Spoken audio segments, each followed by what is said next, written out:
Hello, we're in sunny St Leonard's in Sussex for another Great British summer holiday.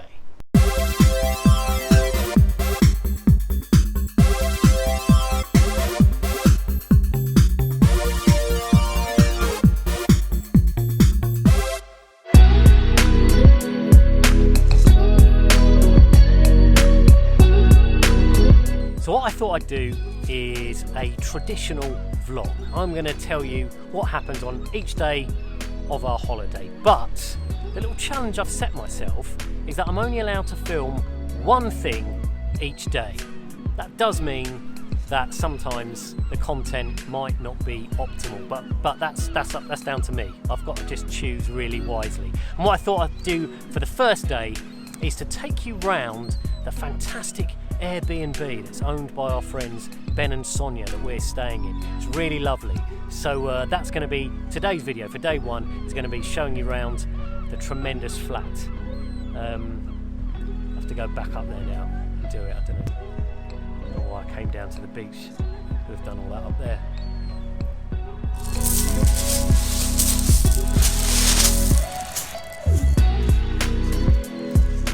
So here we go, one beautiful bedroom, double bed, an extra single there. Second beautiful bedroom, lovely double bed. Bathroom. Storage! Lovely kitchen area, all mod cons of course. Oven, fridge and sink. Interesting artwork, always very important to any good Airbnb. Absolutely gorgeous views out here on the balcony. I mean, really nice. Look at this. This is a view you want to wake up to every morning, right? There's even a telescope, so you can look out and see ships out at sea, or, you know, spy on people, depending on what you prefer. Now, to reveal the real jewel that really sells this lovely Airbnb, I've actually got Ben, the owner, who's here today helping me do the filming. He's a close personal friend of mine. Okay, Ben, you can make the reveal. I mean, look at this. An absolutely gorgeous chaise longue in a beautiful blue colour, and you can just sit here anytime, day or night, and just gaze across the beautiful blue sea outside. It's absolutely wonderful. Is there any way you can sit on that non-suggestively? I don't know, I'll try. Something else? No. No? Okay. That was... No. No? It's tricky. No. No. I think I just do sex appeal, Ben. Sorry.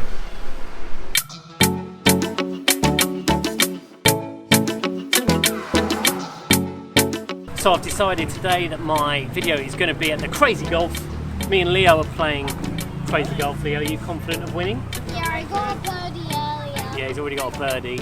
I've already eschewed the Shipwreck Museum and also the aquarium, and this was pretty much the last thing I thought I could film. So I'm going to do this, and then I'm going to choose a hole that I think I might get a hole in one on.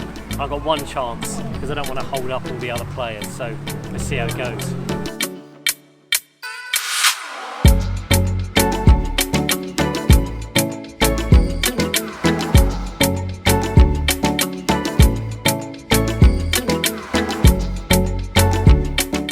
Okay, so just behind me here, apart from where Leo is hole number 10, and this is the one where I'm going to attempt my hole-in-one. I haven't got a hole-in-one so far. I've held it back this far. My wife got one last time we were here. And I nearly got one. Leo nearly did, so I feel like... I should have gotten one there. Yeah, so I feel like this could be the one. Come on, if we don't get this, this is really a day's worth of filming completely down the drain.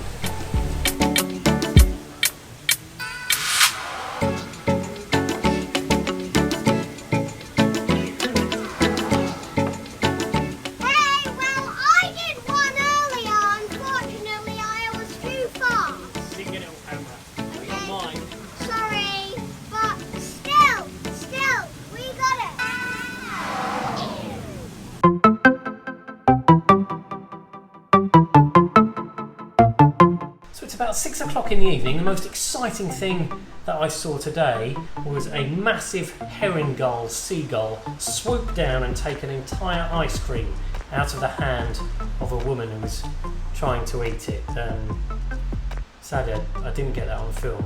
That would have been perfect.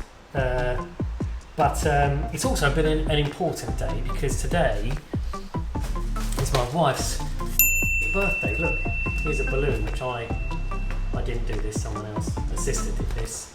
And obviously I've been doing plans and making preparations for the big day for quite some time. I made a video of all friends and family wishing her a happy birthday, that was good. But I did manage to leave all the presents and cards that me and Leo had got at home in London. So I've been busy trying to make up for it today, really. So far what I've managed to do is I bought this bottle of Hastings strawberry handmade gin. That's all been drunk already. I mean, that went down well, but, you know, birthday need a bit more than that. So really a lot rests on tonight's dinner, and hopefully it's going to be good. I've bought a fresh lobster, ready cooked. I'm going to do that thing where it's alive and you chuck it in the... I want to do that. There's some crevettes, and I'm going to make some Parmigiana dumplings. Very much like Parmigiana, just dumplings. I've already baked and mashed the aubergine. Doesn't look nice now, but we'll later. I've already made the tomato sauce. It's going to go in. Looks pretty delicious. So what I thought I'd do is allow you to see the rest of the process, and hopefully this will save the day.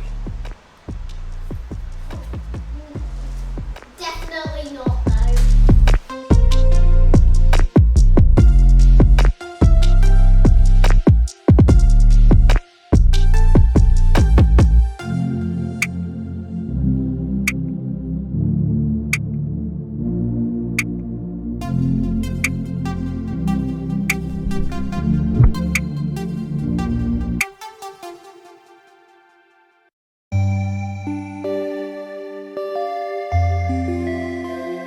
Although, as you can see, the sun did eventually come out.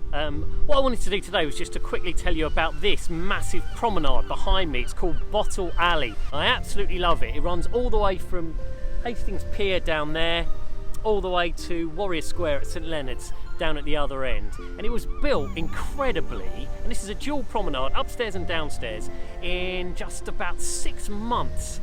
Between 1933 and 1934, and it is beautiful because of the wonderful mosaic panels that they made for it back then in the 30s.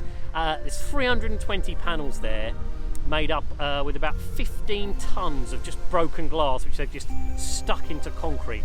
But it's a wonderful effect. It's really nice.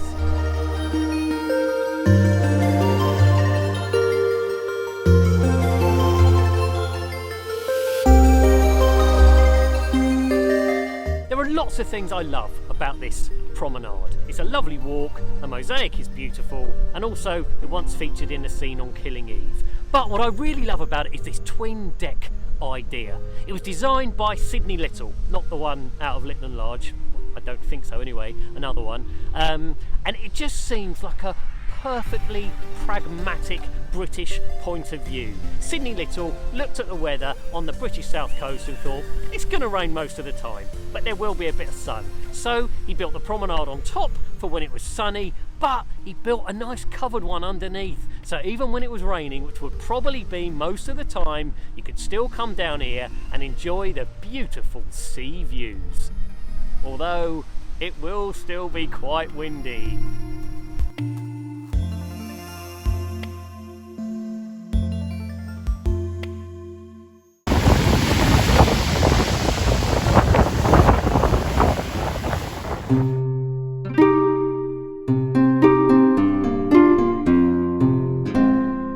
Today has felt like the absolute quintessential British day out on a British summer holiday.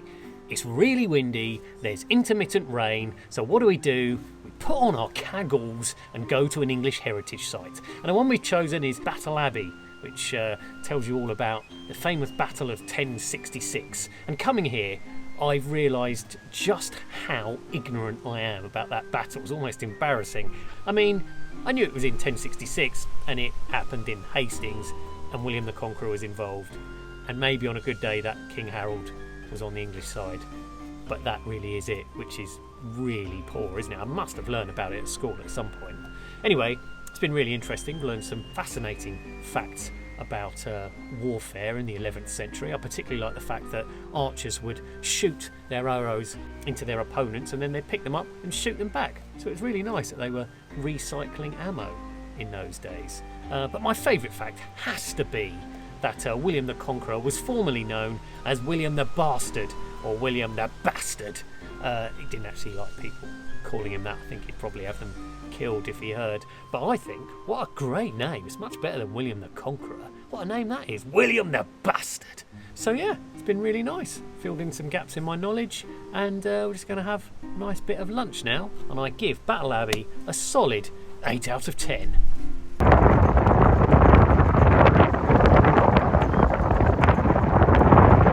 So it's the last day of the holiday and the last video is going to be us three, Leo and his best friend Sammy. We are going into The ghost train. the ghost train! I used to hate ghost trains when I was a kid. I used to just close my eyes and cover my ears. So let's see how this one goes. Come on! We want to see him pee his pants. Here we go. It's just really dark. It's just really terrible video. It's just really, really dark. Can't see anything. Whoa! Ah! It's just dark. Can't really see anything. It's fun to be at the moment. Yeah. Oh, don't know what that was. Ah! Ah! There was some air. Ah! Oh, what's this? Ah, it's some kind of mummy. There's a woman. Oh, scary looking dude. Ah, some loud banging. And that's the end. Wasn't that scary? Ah! So that's the rules of the of this challenge that I made myself. I have to choose something and then film it, and unfortunately that was like 90 seconds of mostly blackness and nothing really happening. I spent my entire childhood never ever looking or listening in ghost trains, so I thought it'd be really scary. And it turns out it's just a couple of models in darkness. So yeah, that's the end of the video for this week. Feels slightly anticlimactic. I don't know what I can do about that, unless you're scared of clowns.